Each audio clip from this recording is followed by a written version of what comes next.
Hola, yo soy Rubén y esto es El Parche de Odín, el podcast personal de un oftalmólogo entre Suecia y España. Este es el episodio 229 y se titula Identidades. Vamos a hablar del concepto de identidad, de personalidad, del concepto del yo.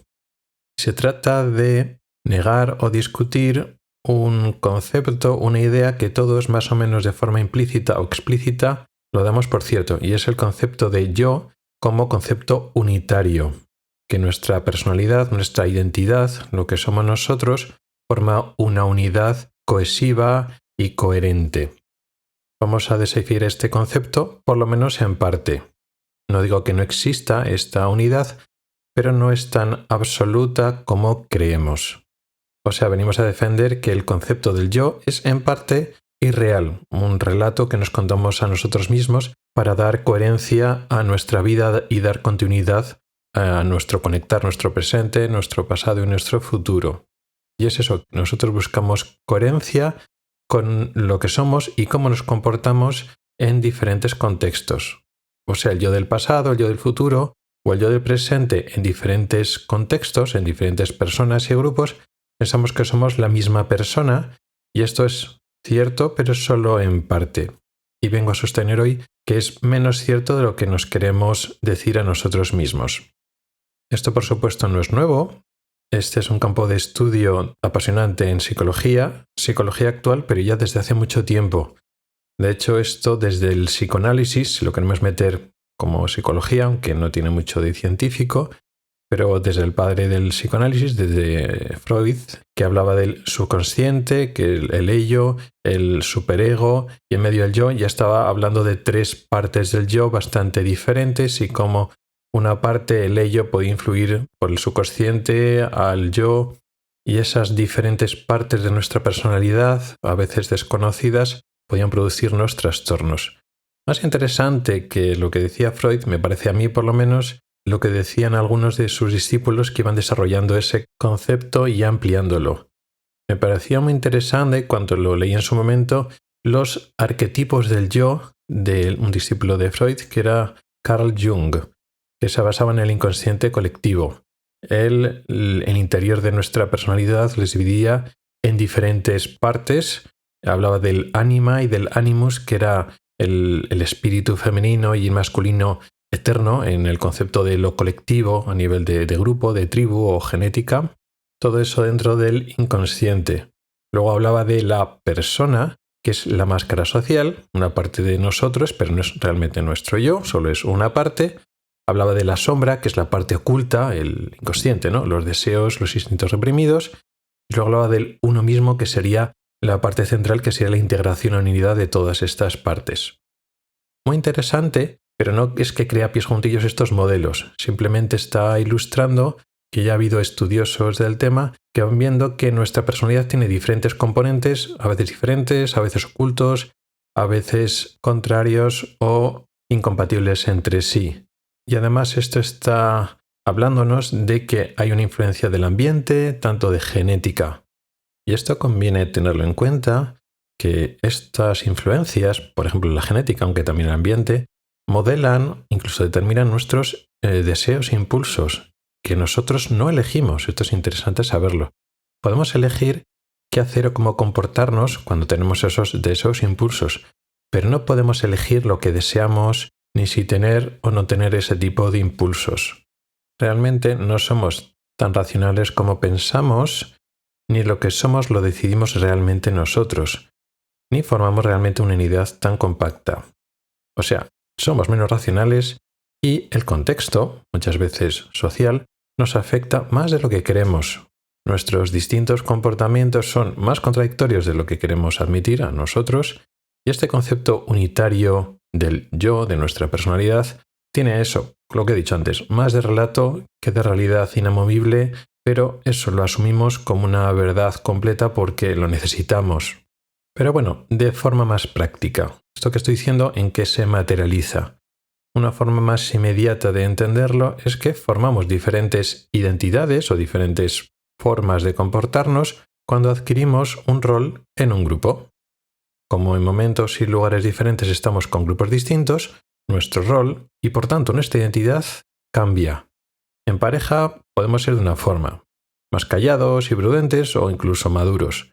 Pero luego, cuando estamos con los amigos, te sueltas un poco y dejas salir tu parte más gamberra o más juvenil. Y en el trabajo, por ejemplo, tomas más iniciativa que en tu vida personal o al contrario. Por poner un ejemplo mío, podemos irnos al episodio de hace 2 semanas, el episodio 227, que titulaba Principios y normas, y hablaba de mi yo democrático y mi yo pragmático. Es una forma de separar esas dos identidades que tenían, vemos, puntos de vista e intereses totalmente contrarios a nivel social, político, moral o personal. Voy a desarrollar un poquito ese yo profesional del que hablaba hace 2 semanas, pero para ilustrar un poco cómo funciona la cabeza en ese momento que tienes esa personalidad. Os cuento un poquito mis batallitas, cómo me comporto yo. Efectivamente, mi yo profesional, cuando estoy en consulta o en quirófano, viendo pacientes, como mi trabajo de médico, de oftalmólogo, prima eso, la parte académica y la experiencia que he acumulado con estos años trabajando, y todo ese esfuerzo cognitivo pues está al servicio del paciente. Pero no solo eso, no solo es un tema, pues sí, que estás enfocándote en ayudar al paciente, tus recursos, toda tu experiencia, tus conocimientos, pero vamos más allá, estamos hablando de que cambia realmente mi personalidad. ¿A qué me refiero? Por ejemplo, mi actitud cambia y me vuelvo modo detective, pero detective en plan depredador de información. ¿Qué me estoy refiriendo como depredador de información con ese matiz un poco negativo? No solo busco información objetiva a través de lo que me dicen las pruebas y la exploración objetiva, ¿no? Lo que es la parte de médico que todo el mundo entendemos. Pues hago esa especie de capturar información tipo detective para ver si, por ejemplo, los pacientes cumplen el tratamiento o están haciendo lo que les hemos aconsejado. Voy a poner un ejemplo bastante frecuente que tengo yo de cuando veo a niños y entonces hablo con los niños y con los padres a ver si cumplen el tratamiento, si el niño lleva las gafas o si el niño lleva el parche. Pues le pregunto a los padres, le pregunto al niño, pues qué tal con las gafas, qué tal en clase, qué tal con el tratamiento. Y estoy muy atento a lo que me dicen los padres a mí, lo que dicen los padres entre ellos, lo que dicen el niño a los padres. Podríamos entenderse esta forma que voy capturando información no estrictamente médica, no estrictamente objetiva, sino como que me estoy inmiscuyendo en la vida personal o estoy robando información privada o íntima.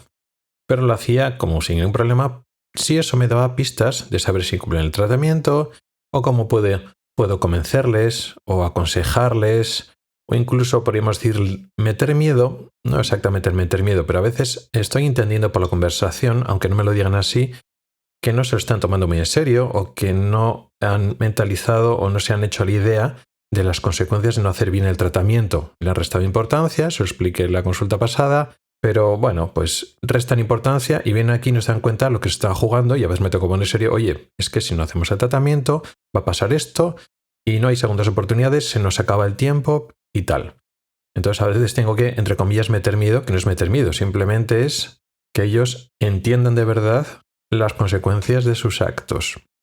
A veces entiendo que tengo que dar un poco de manga ancha y, por lo que sea, pues en estos meses está pasando muchas cosas en la familia y no puede ser, y no puede ser. Y pues esperamos unos meses y luego después vamos a por ello. En fin, toda esa información que puede ser privada y que voy capturando como vamos a llamarlo, lo que he dicho antes, depredador de información, lo hago y no tengo ningún problema en hacerlo porque además no estoy juzgando y ese es mi cambio de personalidad. Mi parte moral de juzgar lo que hace la gente o juzgar que lo que están haciendo es malo o bueno, ahí no existe. La información que consigo es meramente instrumental. Yo tengo un objetivo, que es la salud del paciente. A veces es la salud del niño y entonces los padres están por medio y yo tengo que convencer al niño, a los padres, a quien sea, para que se haga el tratamiento, para que el niño o el paciente, si es adulto, acabe con la mejor visión posible. Y ese es mi objetivo máximo.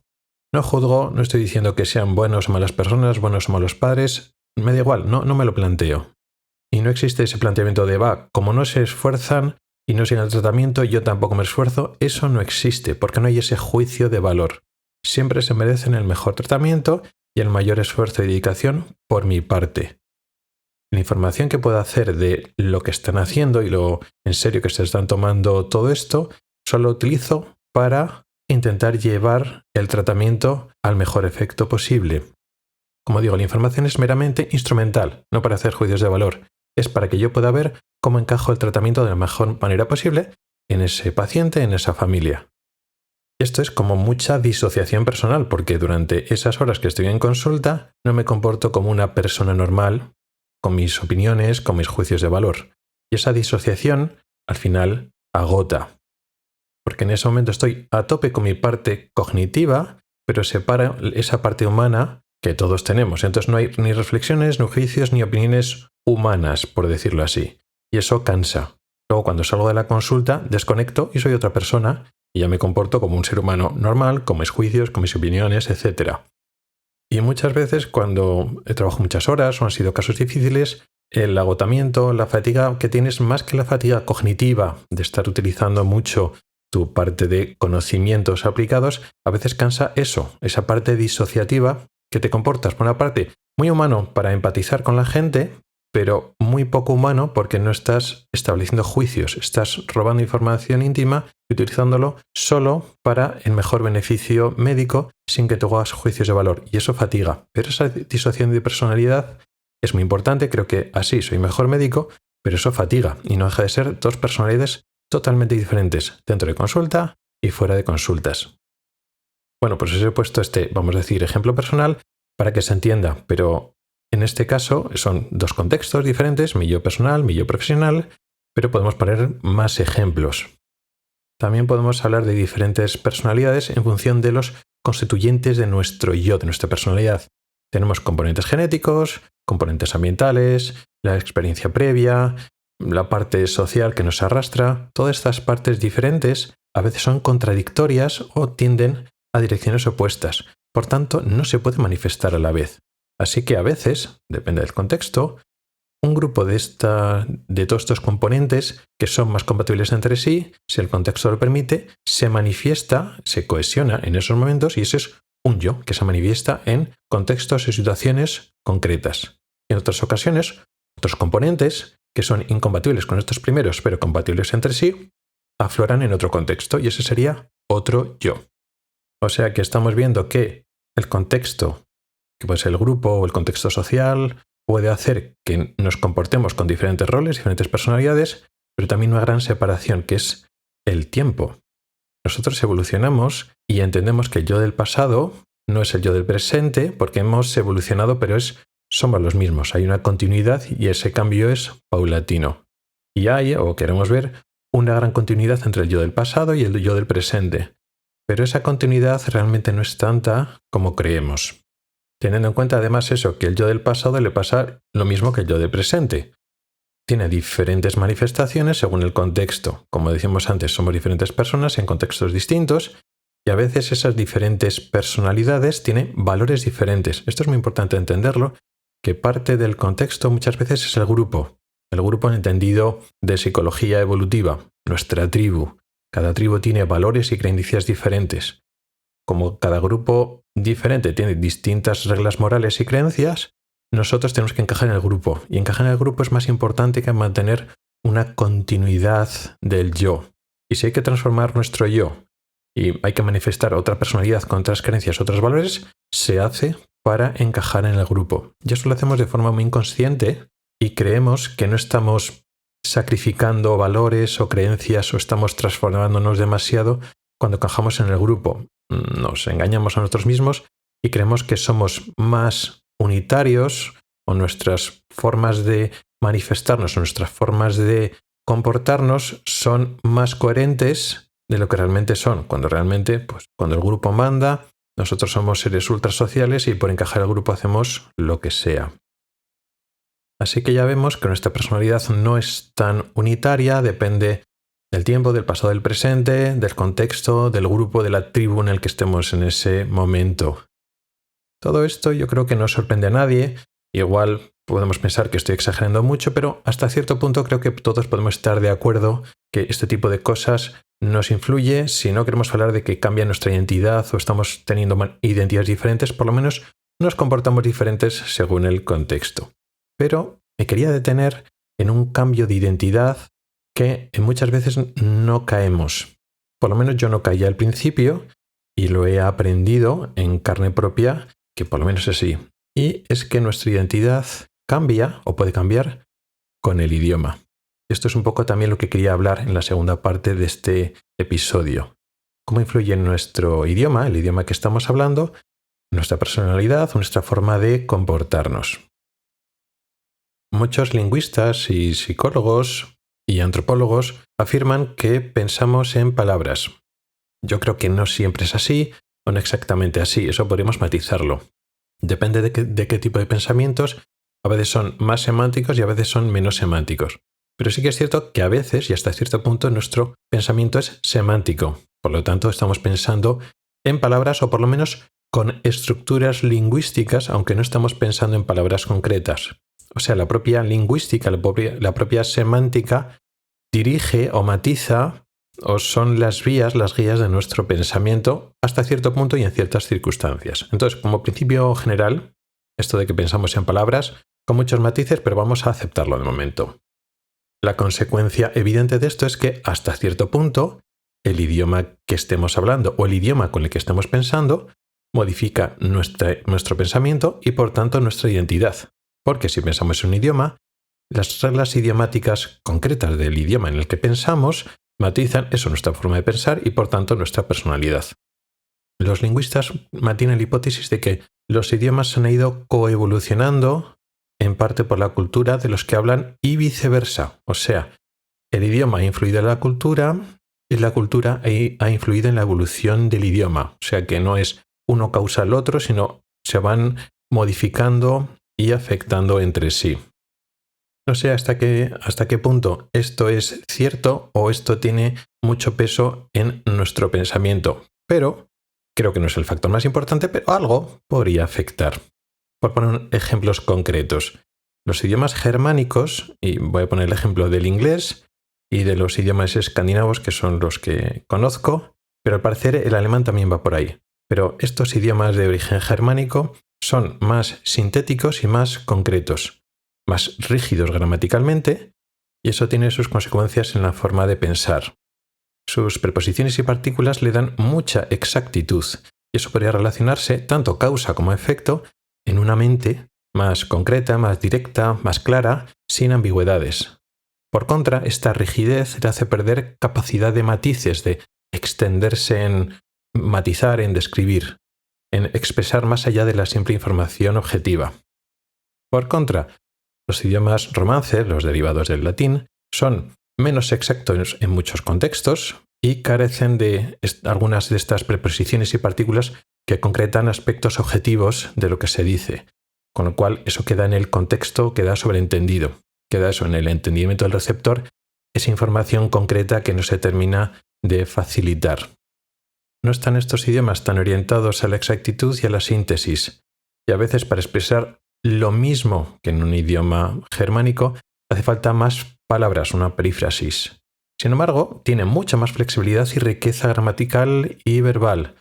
Tenemos muchas más formas verbales, por ejemplo, varios tipos de pasados, más riquezas de formas compuestas, tenemos el subjuntivo, y esto nos permite expresar muchos más matices y muchas más connotaciones.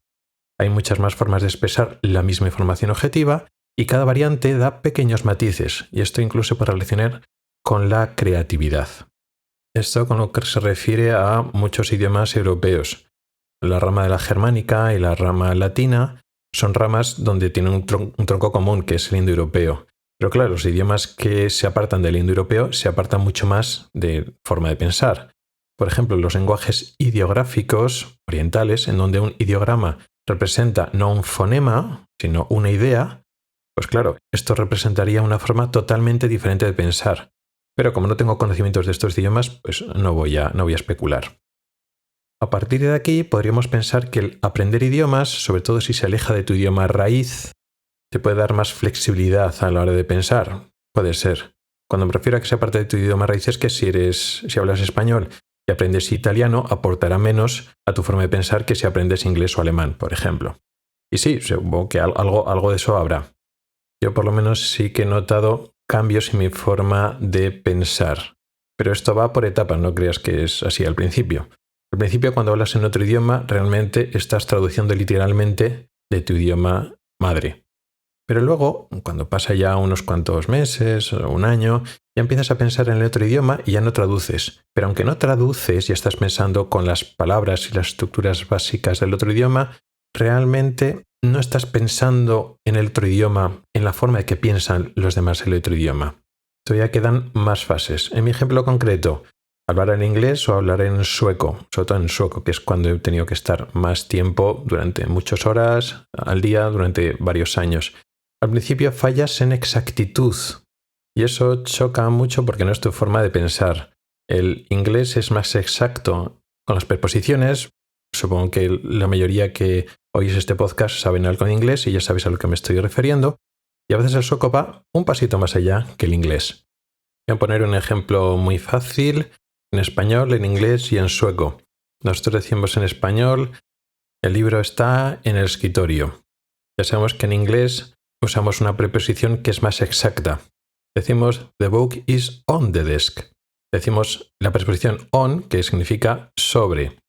Podemos decir en español el libro está sobre la mesa. No es que queda mal, pero si decimos que está en la mesa, se entiende. Y usamos un en, que es genérico, que en inglés puede ser dentro de, in, puede ser sobre, pero en contacto, on, puede ser sobre, pero sin contacto con la superficie, que es over. En inglés da un matiz de exactitud que en español no necesita y en principio no nos sale espontáneamente. Cuando ya has aprendido inglés y llevas unos años, te lo aprendes. Luego el sueco va un pasito más y resulta que las cosas no están con el verbo estar, como estar localizado, o en inglés el verbo to be, que simplemente estás diciendo que algo está localizado, se encuentra en algún sitio. En sueco las cosas no se dicen así y eso al principio trae muchos quebraderos de cabeza, porque estás diciendo que las cosas se encuentran en una posición concreta, no vale el verbo estar. Explicas que la cosa está tumbada o yace en un sitio o la cosa está de pie. Hablas así de las cosas o de las personas, cualquier objeto o ser vivo que se encuentra en algún sitio, cuando quieres hacer referencia a que está localizado en algún lugar, tienes que hacer una descripción automáticamente de su posición. Esta misma frase, el libro está en el escritorio, en sueco sería Boken ligger på bordet. Y el verbo que es ligger está diciendo que está tumbado, yace, que sería la posición normal. De hecho, podría ser que el libro esté colocado de pie y que se mantenga. Bueno, pues en sueco ya se dice de forma diferente. Boken står på bordet. Y esa diferencia de el verbo ligger o store es una información adicional que no se da ni en español, tampoco se da en inglés. En inglés a veces se puede dar, pero no es obligatorio como en el sueco. Pues ya te da información. Y con las personas igual. Dice, había 3 personas en el pasillo. Automáticamente tienes que decir si esas personas estaban de pie o estaban, por ejemplo, sentadas o estaban tumbadas. Y tienes que ser como muy exacto directamente. El problema es que, claro, también hay algunos objetos que se asignan esos atributos de forma arbitraria. Por ejemplo, un coche en la calle no está tumbado, está de pie. Que tú lo piensas como español y dices, pues, que es absurdo. Bueno, pues sí, un coche está de pie. Si dices que está tumbado sería como si estuviera volcado. Todo este tipo de información exacta es compleja porque tú no piensas en eso. Tú piensas en objetos, en personas que están localizadas en un sitio y tu cabeza no está pensando en explicar en qué posición están. Por eso digo que aunque lleves 6 meses, un año y ya estás hablando en otro idioma, en mi caso en sueco pues más fluido, todavía no terminas de pensar en sueco realmente porque te falta pensar en este tipo de cosas, en pensar de forma más exacta y sobre todo de forma más concisa. Porque ya cuando llevas 6 meses, un año, hablas bastante fluido, conoces más las palabras, ya estás pensando directamente en las palabras en sueco, ya no estás pensando en español, pero todavía haces las frases muy largas, con oraciones subordinadas. Eso desde el punto de vista de un sueco. Tú estás hablando normal, pero para un sueco es eso, frases muy largas con muchas oraciones subordinadas dentro de una misma frase. ¿Por qué? Porque tu forma de pensar todavía es muy española, aunque estés pensando en palabras suecas o con estructuras gramaticales suecas. Y tardas más tiempo todavía, y a partir del 2º o 3er año, que tu forma de pensar se hace sueca de verdad. Porque ya no es que tus palabras ya salgan en sueco, que eso ya pasa al principio, sino que tu identidad cognitiva se hace sueca. Ya renuncias a los matices o al contexto no tan ampliado o una riqueza de matices a veces innecesaria por el contexto y asumes la exactitud y la concreción suecas. Renuncias a la ambigüedad, que antes no te molestabas la ambigüedad, pero renuncias a ella y te vuelves mucho más directo, mucho más escueto, mucho más concreto y más exacto. Y sí, podríamos concluir que cuando aprendes español, aprendes sueco, aprendes diferentes idiomas con diferentes formas de pensar, podríamos pensar que es factible que, aprendiendo varios idiomas, sobre todo si son de ramas diferentes, tu forma de pensar podría enriquecerse. Quizás, esto solo es una especulación teórica. No hay evidencias de que el aprender idiomas te permita pensar mejor. Se especula que puede mejorar tu flexibilidad mental para contrarrestar el deterioro de la edad. Más que nada, pues mantener tus capacidades cognitivas y no perderlas. Más que el aumentar tus capacidades cognitivas y seas mejor pensador porque aprendes más idiomas. O sea que esto es más una cosa teórica que se haya demostrado. Pero no quería detenerme solo en esto, quiero ir un poquito más allá. Porque aparte de que sí, son ramas diferentes y tu forma de pensar podría enriquecerse, todo eso vale. Pero me quiero detener en la profundidad de pensamiento cuando hablas un idioma y hablas otro idioma. Me explico, si estamos desarrollando diferentes identidades cuando hablamos diferentes idiomas, ¿la profundidad cognitiva cuando hablas cada idioma es la misma? Nosotros querríamos pensar que sí, porque somos la misma persona. Porque realmente no estamos pensando que manifestamos diferentes identidades. Pero aquí quiero defender que esto no es cierto del todo y que hasta cierto punto tenemos o manifestamos al momento de hablar diferentes personalidades con diferente profundidad de pensamiento. Y es que aunque hablemos fluidamente un idioma, aunque llevemos años viviendo en un país extranjero, aunque la gente piense que estamos totalmente integrados, realmente la profundidad de pensamiento que muestras en tu idioma materno es muy difícil de conseguir. No sé si habéis visto por ahí el meme, es una actriz que estaba diciendo, ¿sabes lo lista que soy en español? Debe ser que hablaría español, estarían hablando en inglés, y en inglés se encontraba limitada y que parecía menos lista, y decía, bueno, es que en español soy más lista. Bueno, pues van un poco por ahí los tiros. Por ejemplo, hay un podcast que se llama Sobre la Marcha, que lo hace Víctor, que es un podcast en español, lo hace Víctor, que vive desde hace ya muchos años en Australia. Lógicamente, él habla un inglés estupendo y súper fluido porque lleva muchos años viviendo allí. Y por supuesto, en su trabajo demostrará una capacidad cognitiva de sobra para trabajar. También es cierto que el idioma también lo desarrollas sobre todo en un contexto diferente. Desarrollas el idioma para eso en un contexto concreto y a veces ser muy bueno en ese contexto no te da la misma profundidad de pensamiento en todos los contextos.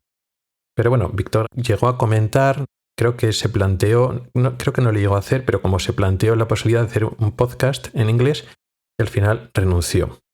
Y a mí me pasó lo mismo, pero fui más allá. Yo sí que empecé un podcast en sueco, pero lo abandoné al tercer episodio. ¿Por qué? Porque aunque hables fluidamente un idioma que no es tu idioma materno, en diferentes contextos, en contextos, vamos a llamar, lingüísticamente adverso, lingüísticamente difícil, se notan las diferencias. Y hablo unas circunstancias adversas a nivel idiomático, hacer un podcast, que es hablar a un micro, sin nadie delante, sin conversación, no estás delante de alguien que te está dando conversación. Y además estás desarrollando tus pensamientos sin un guión, no estás leyendo, sino estás desarrollando tus pensamientos sobre la nada. Y además estás igual desarrollando una reflexión, no estás dando una información objetiva, no estás explicando algo objetivo, anunciando algo, sino estás desarrollando un pensamiento, que igual eso exige matices un poco más allá, un poquito más de profundidad de pensamiento, lo que estaba diciendo antes.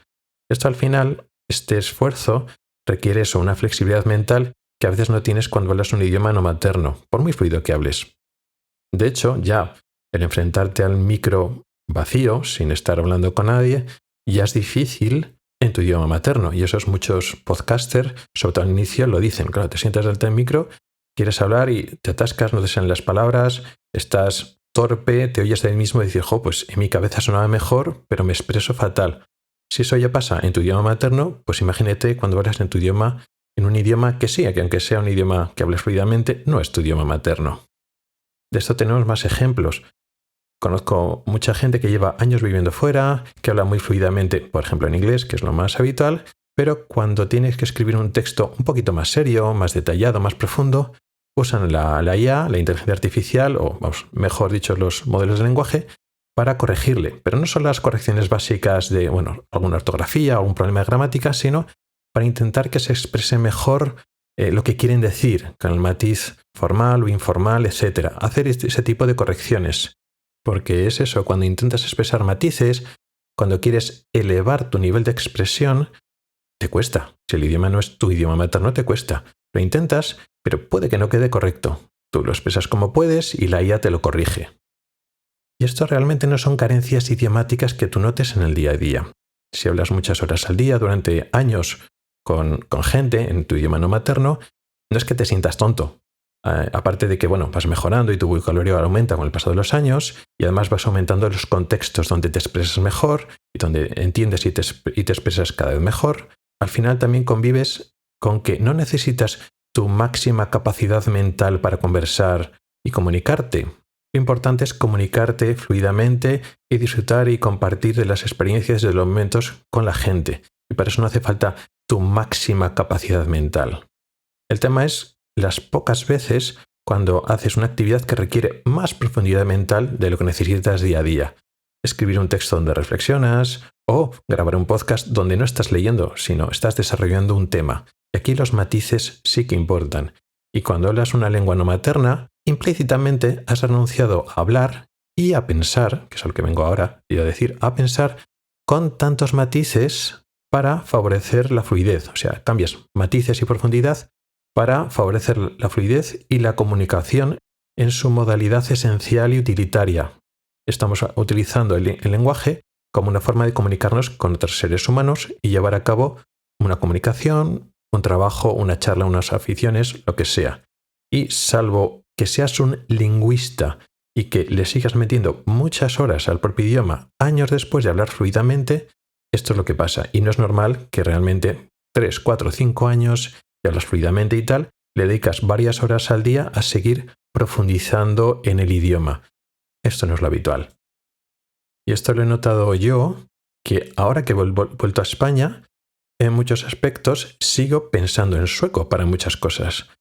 Algunos verbos y expresiones son mejores en sueco y pienso con esos términos, con esas palabras y con esos giros gramaticales suecos. Y cuando tengo que expresarlo, tengo que buscar la palabra en español porque la estoy pensando en sueco. Incluso ahora que pienso mayormente en español ahora para todo, sigo poniendo expresiones suecas en mi cabeza cuando me encajan mejor. Realmente, incluso cuando vivía allí, no he dejado de pensar en español. No tenía una inmersión lingüística completa como otras personas que su familia y su pareja eran suecas y no hablan casi nunca en español. No es mi caso. Yo nunca he dejado de hablar en español allí en estos 4 años y medio en Suecia, por los podcasts, porque he seguido escribiendo mucho en español, pero sobre todo por la familia, porque con mi familia he seguido hablando en español. Pero sí que es cierto que en el ámbito de trabajo han sido casi 5 años hablando en sueco. Y volver a hablar en español del trabajo, de todo el léxico de trabajo, sí que ha sido un cambio sorprendente. Y al principio es que no me salían las palabras en español, me salían todo el rato en sueco y hubo que hacer un poco cambio de chip. Pero un cambio curioso, y aquí vuelvo al tema de hoy, de la personalidad. Y ha sido la elocuencia o en inglés verbosity, que curiosamente existe la palabra en español equivalente que se llama verbosidad como sinónimo de elocuencia o a veces verborrea, ¿no? La riqueza lingüística. Por cierto que en sueco la palabra es ordrikedom, que significa riqueza de palabras, literalmente. El sueco es bastante más literal y a veces es más fácil de entender porque forma las palabras juntando raíces incluso más que el inglés. Pues cuando estaba trabajando en Suecia destacaba, y así me lo decían los pacientes, en que explicaba mucho con símiles y con ejemplos para que la gente entendiera qué es lo que le pasaba, cuál es su enfermedad y el tratamiento que le ponía, por qué ese tratamiento. Pero aunque allí en Suecia destacaba porque explicaba más que mucho en tiempo, explicaba bien o me esforzaba en hacerme entender, no solo en dar las instrucciones, sino que el paciente entendiera, al volver a España ha sido más. Digamos que en Suecia había perdido y ahora en España he recuperado lo que hacía antes en español. Y no creo que eso fuera por carencia idiomática, porque en sueco tenía carencias lingüísticas y por eso me cortaba un poco. Eso el primer año, pues igual sí, te defiendes como puedes. Pero al final, tu identidad sueca se vuelve concisa, que es un poco lo que estaba diciendo al principio. Sí, a pesar de que yo era más elocuente que los demás médicos suecos, incluso de otras nacionalidades, con respecto a mí mismo me había vuelto más conciso. Pero al volver aquí a España, vuelvo a recuperar mi identidad de forma de pensar española también para el trabajo y me he vuelto más elocuente, pero no en el sentido de más verborrea, no es pasar más rato hablando, sino lo que decía antes de la profundidad mental. No creo que haya perdido precisión ahora realmente, pero no uso un lenguaje tan genérico, ahora soy menos genérico todavía. Una misma enfermedad o mismo tratamiento no lo explico igual a distintos pacientes. Adapto mi idioma en función del paciente o del contexto concreto y doy muchos más matices a la misma información básica sin que tenga que pasarme más minutos hablando. Y eso se debe en parte a la forma de pensar, pero también en parte a la profundidad de pensar. En español puedo pensar de forma más profunda. En cualquier caso, ya por ir concluyendo, creo que aprender idiomas y sobre todo desarrollar actividades durante años hablando y pensando en otro idioma te hace crear identidades diferentes y esa nueva identidad aporta a tu yo global. Aunque no sea tan unitario, pues aporta. Y aunque todo esto es positivo, como parte negativa es que aunque en el otro idioma tengas fluidez, la profundidad mental de pensamiento tiene un límite que es un poco más bajo. Un poco mucho, pero hay una diferencia. Lo cual no es importante en la mayoría de los contextos, pero para casos concretos o para gente quisquillosa como yo, pues a veces se nota. Y esto es un poco lo que te quería contar acerca de la personalidad, de las diferentes personalidades, así de forma general, y luego mi experiencia personal en los idiomas, en esa ida y vuelta, y como veo que los idiomas matizan mi forma de pensar y mi profundidad de pensamiento. Espero que te haya resultado interesante y estaría encantado de oír tus opiniones y tus anécdotas sobre diferentes identidades o diferentes formas de comportarte en diferentes contextos, sea idioma o sea de cualquier otra cosa. Muchas gracias por el tiempo que has dedicado a escucharme. Tienes los métodos para contactar conmigo en las notas del programa. Nos oímos la próxima semana. Hasta el próximo episodio.